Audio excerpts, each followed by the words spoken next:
پتمہِ ہفتہٕ پٮ۪ٹھٕ یِم حالات واقعات اَسہِ وٕچھ شاید آز تام ٲسۍ نہٕ وٕچھمٕتۍ کینٛہہ. اَسہِ وٕچھ کہِ کۭژاہ اذیت، کوٗتاہ تکلیٖف، کوٗتاہ مُصیٖبتُک کوٚر سامنہٕ ییٚتہِ کٮ۪و لوٗکو. تَکہِ لَٹہِ بیٚیہِ زٕ ایٹمی طاقتہٕ گٔیہِ اکھ أکِس نبرد آزما کھڑا. ایٹمی جنگ کِس دہانس تام واژے أسۍ. اگرچہِ پوٗرٕ جنگ گوٚو نہٕ کینٛہہ الحمدللہ، مگر تھوڑا بہت یُس اَسہِ وٕچھ کہ ایل او سی یس پٮ۪ٹھ، بارڈرن پٮ۪ٹھ، خاص کر جموں کشمیرس منٛز یِم سٲنۍ حدِ متحرکہ لائن آف ایکچوَل کنٹرول آر پار یِم لوٗکھ روزان ٲسۍ، کِتھ کٔنۍ گٔیہِ تِہنٛزِ زندگی تہس نہس. اَسہِ وٕچھ تہٕ کِتھ کٔنۍ گٔیہِ درجن واد قۭمتی جانہٕ گٔیہِ ضایع. اَسہِ وٕچھ کہ کِتھ کٔنۍ گٔیہِ درجن واد گرٕ تباہ، روزگار گوٚو ختم. مصیبت آو اَتہِ کٮ۪ن لوٗکن پٮ۪ٹھ، اَسہِ پٮ۪ٹھ، جموں کشمیر کٮ۪ن لوٗکن پٮ۪ٹھ. بزرگو، دوستو، ہمارے دل رو رہے ہیں جب ہم وہ تصاویر دیکھ رہے ہیں جو سوشل میڈیا پر 12 سالہ زین اور اس کی بہن اروا ہنستے ہوئے، یہ دونوں بچے کس طرح سے اس گولہ باری میں ہلاک ہو گئے. ان کی تصاویر آج بھی ہمارے آنکھوں کے سامنے ہے. یہی منظر آر پار تھا. ہم نے دیکھا کس طرح سے آج اس کی والدہ چیخ و پکار رہی ہے اپنے ان بچوں کو. ہم نے دیکھا کہ کس طرح سے ان کا والد ہسپتال میں موت و حیات کی کشمکش میں مبتلا ہے. یہ سارا دکھ اور درد اور کرب دنیا محسوس کرے یا نہ کرے، لیکن جموں کشمیر کے عوام، جموں کشمیر کے لوگ، ہمارے دلوں کو ان تصاویر نے ہلا کر رکھ دیا ہے. بزرگوں، دوستوں، نوجوانوں، دنیا دور سے دیکھ کر تبصرے کر رہی ہے، تماشائی کی طرح دیکھ رہی ہے، اور یہ کہا جا رہا ہے کہ جموں کشمیر ایک ایٹمی فلیش پوائنٹ بن گیا ہے. کبھی بھی جنگ اٹھ سکتی ہے، کبھی بھی معاملہ جو ہے ہاتھ سے نکل جا سکتا ہے. دنیا کے لیے یہ ایک علاقائی یا ایک ٹیریٹوریل ایشو ہوگا. میں یہاں تک بھی کہوں گا کہ ہندوستان اور پاکستان کے لیے شاید یہ ایک ٹیریٹوریل ایشو ہوگا، ایک زمینی مسئلہ ہوگا، ایک زمینی تنازع ہوگا. لیکن جموں کشمیر کے لوگوں کے لیے جو روز اول سے اس تنازع کو جھیل رہے ہیں، یہ ایک ایسا ناسور ہے جو ختم ہونے کا نام ہی نہیں لے رہا. بزرگوں، آخر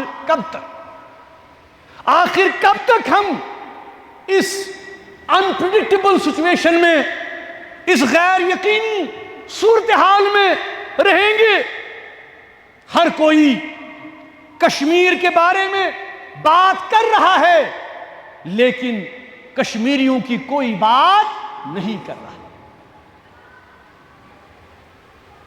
ان سے نہیں پوچھا جا رہا، جموں کشمیر کے لوگوں سے نہیں پوچھا جا رہا جو یہاں رہتے ہیں کہ وہ کیا چاہتے ہیں، ان کے خواب کیا ہیں، ان کے آئندہ نسلوں کے لیے امنگیں کیا ہیں، امیدیں کیا ہیں؟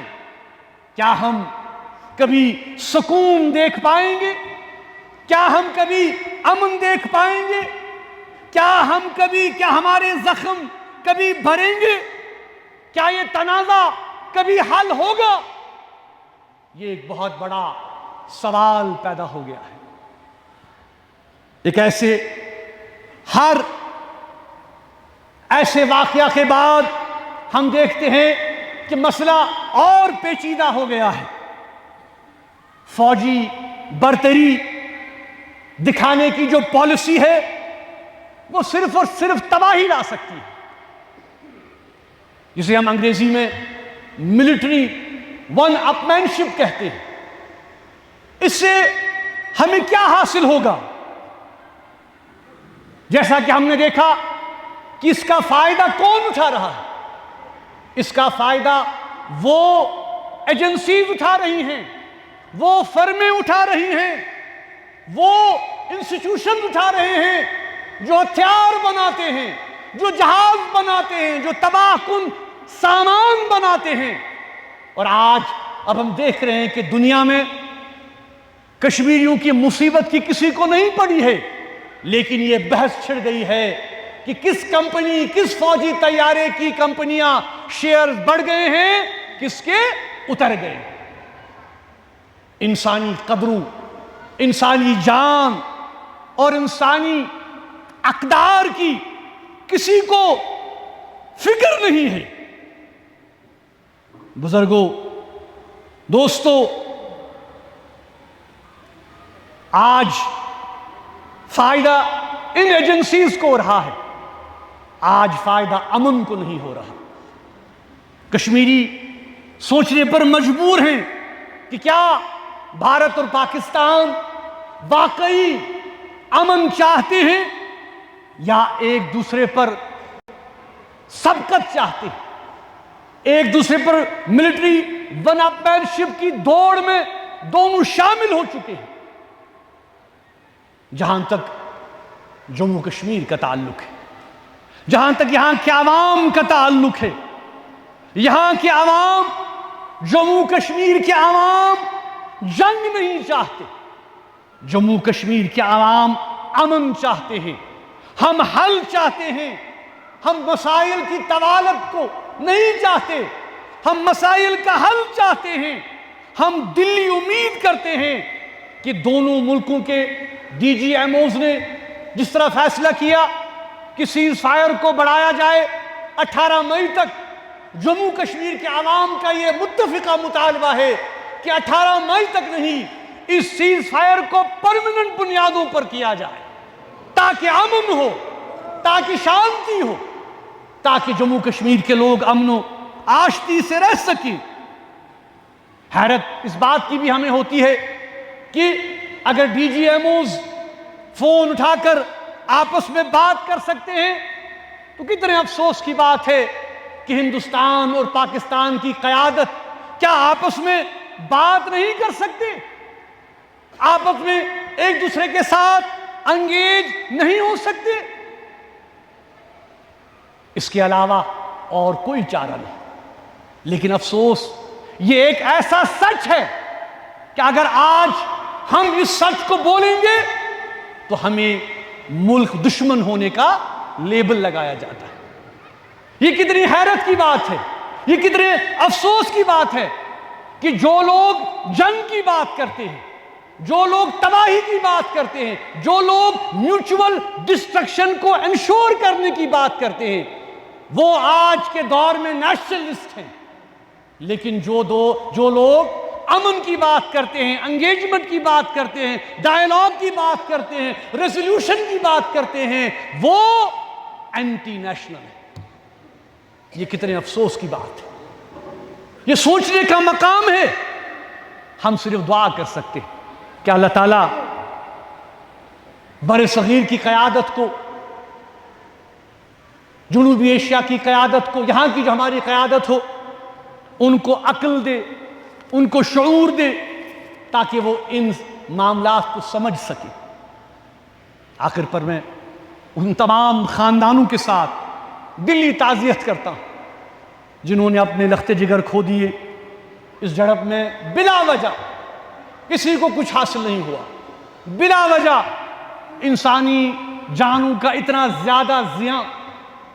ہم ان کے لیے دعا گو ہیں کہ اللہ تبارک و تعالیٰ ان کو صبر دے، انہیں ہمت دے. ہم سمجھ سکتے ہیں کہ ہم دیکھ رہے ہیں پچھلے 70 سال سے معاملات و واقعات، زخمیوں کو اللہ تعالیٰ شفا دے. اور ہم سب کی یہ اس وقت کوشش ہونی چاہیے کہ ہم ان لوگوں کی مدد کریں، معاونت کریں. ہمارا بھی ایک چھوٹا سا ادارہ ہے دارالخیر، ہم بھی انشاءاللہ کوشش کریں گے کہ جتنا ہو سکے ہم ان لوگوں تک پہنچیں جو اس وقت ہماری ہمدردی کے، خاص کر جو LOC پر لوگ رہ رہے ہیں، ان کی ہیلپ کے لیے، ان کی مدد کے لیے ہم سامنے آئیں. میں آپ سب سے اپیل کرتا ہوں اور حکومت سے بھی اپیل کرتا ہوں کہ ان کو اچھا خاصا معاوضہ دیا جائے تاکہ وہ اپنی زندگیاں پھر شروع کر سکیں.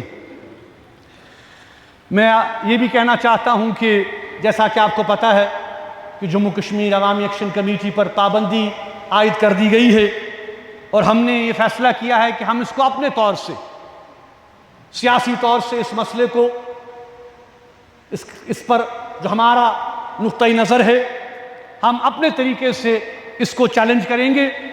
کیونکہ ہمیں قطعاً یہ منظور نہیں ہے کہ جو الزامات جموں کشمیر عوامی مجلس عمل پر ایکشن کمیٹی پر لگائے گئے ہیں، اس کی قیادت پر لگائے گئے ہیں. میں نے پچھلی بار بھی کہا کہ جموں کشمیر عوامی ایکشن کمیٹی کی تاریخ بالکل عیاں ہے، اور ہم ان تمام الزامات کو مسترد کرتے ہیں جو کہ ہم پر لگائے گئے ہیں. اس حوالے سے جموں کشمیر عوامی ایکشن کمیٹی جو بھی طریقہ کار وضع کرے گی تو اس کے حوالے سے میں آپ کو آگاہ کرتا رہوں گا.